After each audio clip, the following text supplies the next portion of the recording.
نحمده ونصلي ونسلم على رسوله الكريم اما بعد۔ اللہ تبارک و تعالی جل شانہ کے فضل و کرم سے الحمدللہ آج 7واں روزہ ہے۔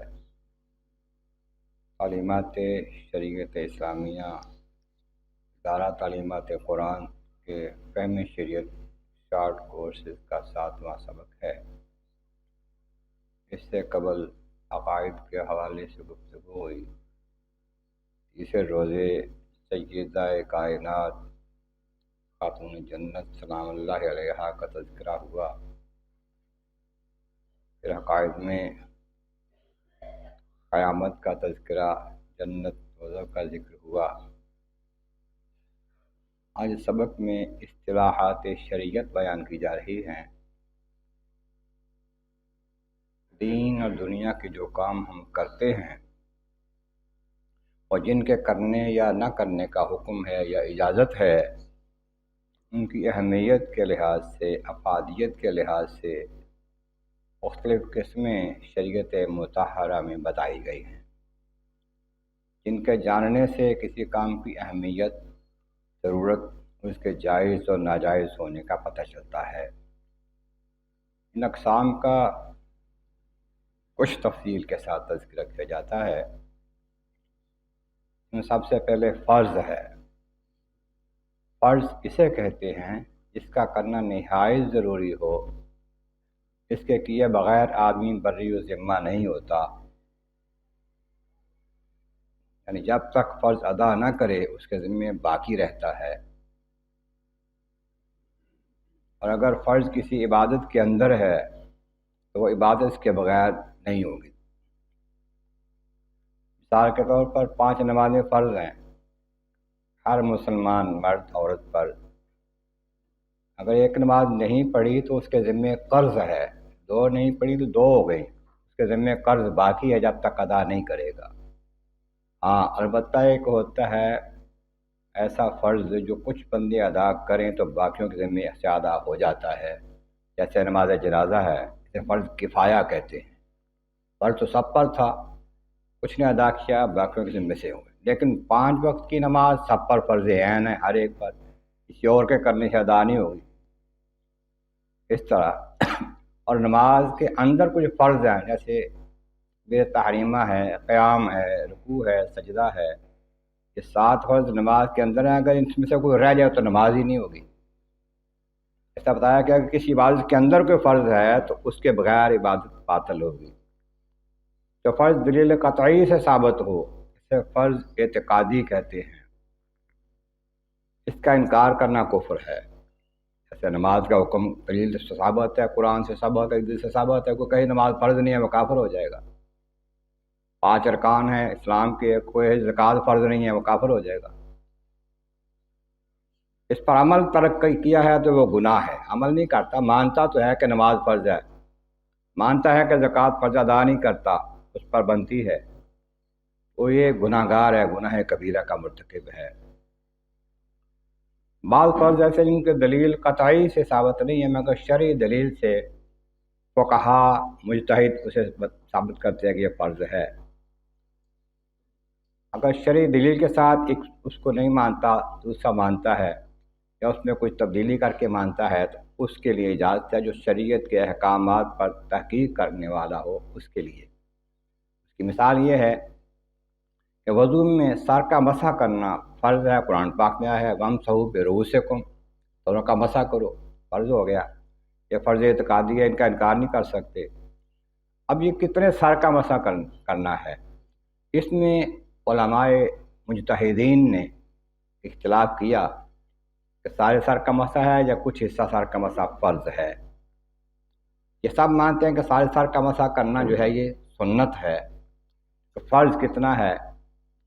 وَامْسَحُوا بِرُؤُوسِکُمْ میں با جو ہے اس کو تبعیضیہ مان کر کے بعض کے لیے ہے۔ بعض فقہا نے کہا سر کے کچھ حصہ کا مسح ہو جائے تو فرض ادا ہو جائے گا۔ اس کی تحقیق میں اس طرح آتا ہے کہ امام شافعی رحمۃ اللہ علیہ کے نزدیک 1 بال یا 3 بال کا مسح ہو جائے، گیلا ہاتھ گر جائے اس پر تو